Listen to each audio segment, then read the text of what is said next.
একসময় এক সুন্দর সবুজে ঘেরা বনে রিনি নামে একটি ছোট্ট খরগোশ বাস করে। রিনি ছিল খুবই দয়ালু, আর তার বন্ধুরা তাকে সবার বন্ধু বলে ডাকে। একদিন রিনির মন ভালো করার মতো একটি রৌদ্রোজ্জ্বল দিন ছিল।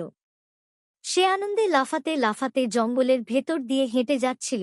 হঠাৎ করে তার চোখে পড়ে কিছু একটা। মাটিতে পড়ে রয়েছে একটি চকচকে সোনার গাজর। রিনি বিস্ময়ে তাকিয়ে থাকে, এত সুন্দর গাজর সে কখনো দেখেনি।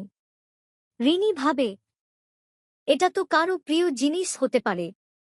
আমাকে যেভাবেই হোক খুঁজে বের করতেই হবে কার এটি হারিয়েছে।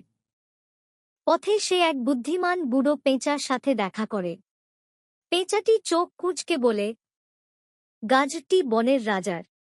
আজ সকালে ওড়ার সময় তার হাত থেকে পড়ে গেছে। রিনি কোনো সময় নষ্ট না করে দ্রুত সোনার গাজর নিয়ে যায় রাজার কাছে।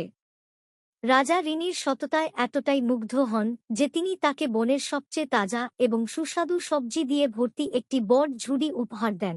ধন্যবাদ রিনি, তোমার সততা তোমাকে শুধু বনের নয়, আমারও সবচেয়ে প্রিয় খরগোশ বানিয়েছে। সেই দিন থেকে রিনি তার দয়া এবং সততার জন্য বনে সবার কাছে আদর্শ হয়ে ওঠে। আর সে বুঝতে পারে যে সৎ এবং দয়ালু হওয়াই সবসময় সঠিক পথ, যা বনকে সবার জন্য একটি সুখী জায়গা করে তোলে। ভিডিওটি ভালো লাগলে সবাই শেয়ার, লাইক, কমেন্ট করে পাশে থাকবেন। ধন্যবাদ।